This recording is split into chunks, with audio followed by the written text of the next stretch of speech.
So I'm gonna be so honest with you. I have never been so uncomfortable putting a video together. No matter how much research I do or how carefully I phrase this, I feel like it's almost impossible to fully capture the craziness that's been happening lately. So if you spend any time on TikTok or Twitter, you've probably seen clips of this situation popping up where it's about the creator Cringy3, also known as Frex Boy 4. If you've been watching the drama unfold from the distance, you're probably wondering what in the world is actually going on here. That's what we're breaking down, and we're going to look through what happened, what was said in her live streams, why the internet is so mad, and where the line between legitimate accountability and extreme harassment got completely blurred. To understand why this blew up the way it did, you would need to first understand who Cringy3 is and the audience she has. She built a platform primarily on TikTok through lip syncing videos and promoting her and just talking about her personal life and her struggles with mental health and her diagnosis of BPD. For a long time, that openness has made her an appeal as an alt creator, and her followers felt like they had a connection to her. It began with a normal TikTok of her and her boyfriend, Cringy3. They're both with a song, and the song contained an N word. As the audio played, viewers noticed that her boyfriend appeared to lip sync and say the slur on camera. So now the internet, when a creator's partner does something problematic on camera, the internet will react quick and wants someone to clearly address it. But instead of clearly apologizing or clarifying, the response shifted repeatedly over the course of several days.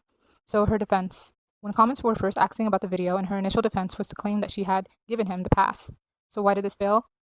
People quickly pointed out that passes just aren't real, and nor they are not something that is given out, especially when it's a racial slur.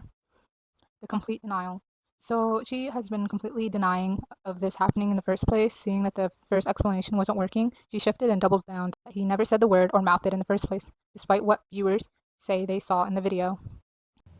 So, why is everyone hating? They're hating because I'm a fat chud, and apparently I allowed somebody to say the N-word, which he didn't say. He was smiling. He was just smiling. Whenever a creator goes into denial mode, internet will start digging, and within hours, people found alleged old posts, social media activity, and statements indicating that her boyfriend was openly racist and a Trump supporter, especially in his TikTok repost. Suddenly, this wasn't just about one video or a misheard lyric, it's now a broader question about who she's choosing to share her life with and platform. All the pressure mounted of Cringy3 when she took a TikTok live to address the backlash in real time, but rather than de-escalating the situation, the stream made it significantly worse. On her first live stream, she took a defense stance. She reiterated that he never said the slur. She argued that she isn't his mother, she can't control his beliefs, and that he's an adult and she can't do anything about his actions. Judah Lopez. Address his repost. What the fuck am I supposed to do about someone's repost? Oh my goodness, man. I'm supposed to address his repost and say, stop reposting bad things. I don't have time to go through this man's repost and look at them. I literally do not give a single fuck about any of that shit. Oh, she's getting mad. She distanced herself politically, stating that she doesn't hold those views, she doesn't support Trump, she isn't racist, and she doesn't agree with him. The N-word, and that he's using the ninja emoji, which I'm sure you're already aware, but it means nigga. And then he's reposting MAGA bullshit, and then you're like, I don't support Trump. I don't think it's right for people of color to support Trump, but you're still with him. That doesn't really make much sense. I do not support Trump. If you go all the way down, not all the way down, but on my page, I literally have a post talking about Donald Trump. Donald Trump, everybody knows that Donald Trump is a racist. He's a PDF. He doesn't respect or like women at all. Everybody knows that. Literally everybody knows that. And I genuinely feel like any POC that supports Donald Trump, it makes no sense. You can't be... Okay, but your boyfriend still supports him though, girl. Like, that doesn't change anything. Why don't you guys talk to him about it? What am I supposed to do? I'm not his mom. Okay, so then bring your boyfriend on here. Bring your boyfriend on here. If you want, bring your boyfriend on here. He's not with... Second live, the tone shifted. She acknowledged that she's been acting like a clown and excused that, saying that he didn't say the N-word, even though you in your comment section had said that that you let him have that N-word pass. Genuinely, I was just being a clown. Like, I was just being a clown. I was being a clown. I was defending him and being a clown.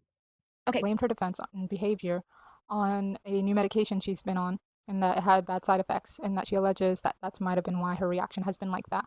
But if you give a person with bipolar disorder, you can fact check this, Lexapro, it's not going to help them. It can like induce mania and psychosis within them, and that is also what my therapist told me she was worried about. Well, I'm a bit confused because I thought you had BPD. Genuinely, I just wasn't thinking in the right state of mind. So that's the answer for that. Announced that she and her boyfriend broken up, and that officially he was her ex, and that they broken up because he was being avoidant. And when I saw him again, because I mean, I still hang out with my ex. No, I'm not with him now, but I mean, like, when all that was happening, he suggested that we make the video, and I was like, okay. And that was it. It had like, I'm not dating him. So. And then she admitted that they were still hanging out, although they were broken up, and she continued arguing with people, insisting that he never said the word and that he never shown anything of him being racist while they were together. Up, that has nothing to do with me. Me and him started dating in May of this year. Whatever he did before me has nothing to do with me at all. Nothing to do with me. Although she did say that she first started dating him in May of this year, there are TikToks posted, whether they're dating or not, I'm not sure, during March of this year. She may have said that they were dating during May to probably minimize how long she has known him for. The fact that it was also the whole race play TikTok, she said that was a joke and that she doesn't do that or believe in that. And that was also something she mentioned in that second live. So the question is, like, why do people date opposing values? This whole situation made me think that it goes beyond with something with Cringy 3 is why do people who publicly advocate for human rights and equality and progressive values end up dating partners who actively work against those principles? We see this pattern all the time with popular creators. A creator with a brand around inclusivity treat their partners' bigotry, anti-rights as views of minor disagreement, like they prefer a different genre music or a different sports team. This shows a privilege where someone can detach themselves from social values because those issues don't directly affect them in their daily relationship. Or when your followers support you because of your values. Honest question to Trump supporters, are y'all happy? Are y'all happy with what's going on right now? Are y'all pleased? Like, and watching you excuse those values in your personal life feels performative, and that signals that your morals are more flexible as long as you're comfortable.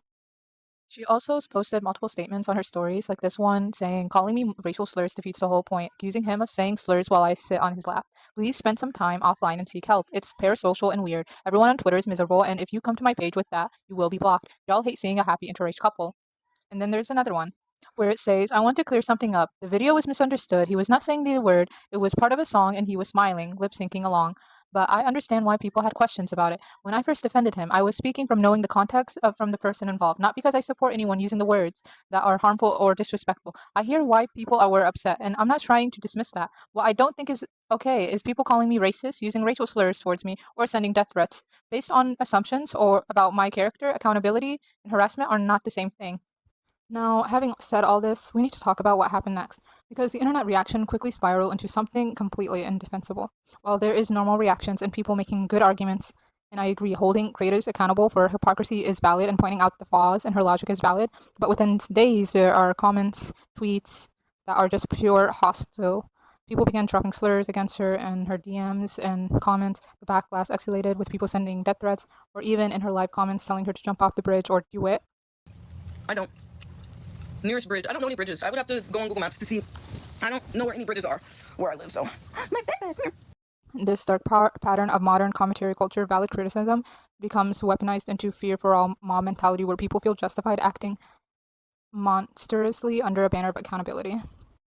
The lolcow. Because of her repeated live streams, arguments with viewers, and unstable updates, people are now watching to see if she's transitioning into a lolcow, an internet figure who continuously provoked and monitored simply for public meltdowns and drama. And on top of it all, recent updates shown that despite the public apologies, the live rants, and the declared breakup, she appears to be right back together with him as to this day. Also, other things, this is not really related to the main controversy, but something I thought I should be bringing up is that she does post schoolgirl related content. She wasn't even in a subreddit part of that. And there's confusion about what her age is. There's posts where it says that she moved out when she was 19, or there is posts of her being early 20s, and then she has an Instagram post of her being an 2008 girl, which I feel like at that point she's just fetishizing for pedophilic content. But that's just my 2 cents about this. Anyways, at the end of the day, what Cringy 3 did isn't okay. When you have an audience of thousands, normalizing racism as a no big deal sets a harmful standard. You cannot separate your public ethics from behavior you enable in your private life.